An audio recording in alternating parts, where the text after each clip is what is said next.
And now, more from Amanda Knox, the American college student who sat for an interview for the first time last night. She has spent nearly 6 years fighting the accusation that she killed her roommate in Italy. She was a tabloid obsession there, portrayed as a presumptuous, promiscuous American. And all day, you have been writing us. It's a kind of Rorschach test of reactions. Did you kill Meredith Kercher? No. Were you there that night? No. I wasn't there. So many of you wrote us, a lot of you outraged at the lack of concrete evidence against her.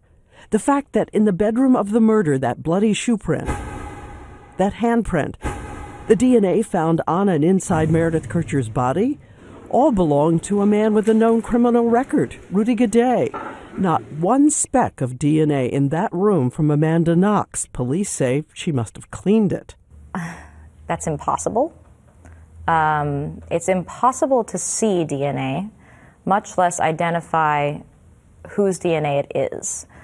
But you also wrote us you're still puzzled by her strange behavior after the murder. She says she was just off balance and immature. At the police station, she says she was stretching, but a female officer testified she did cartwheels. I never did a cartwheel.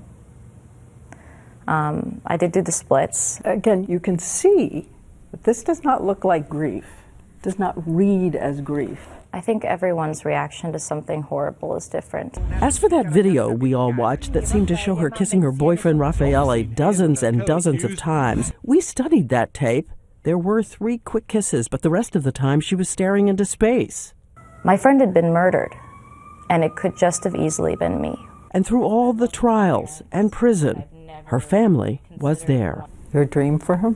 To come out and be happy and know that she's safe and know that she's loved. Well, I think adding on to that is also having the Kercher family clearly understand that Amanda and Raphael had nothing to do with the loss of their daughter, and having them find closure for themselves. And this as a distant memory? No, it will never go away. I traveled to Perugia, to the house where they all once lived. Hello. Now inhabited by Bangladeshi immigrants who showed me the tiny room of the murder, saying they barely heard of this case.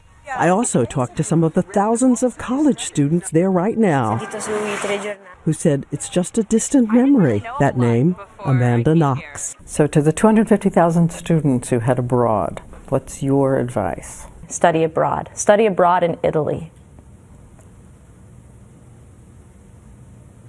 Just know your rights. Be in touch with your family. Be careful.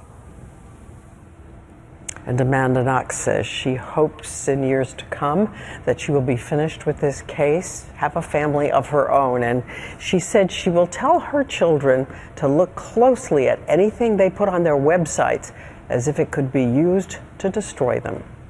And as we said, Amanda Knox's book, Waiting to be Heard, is on the bookshelves now.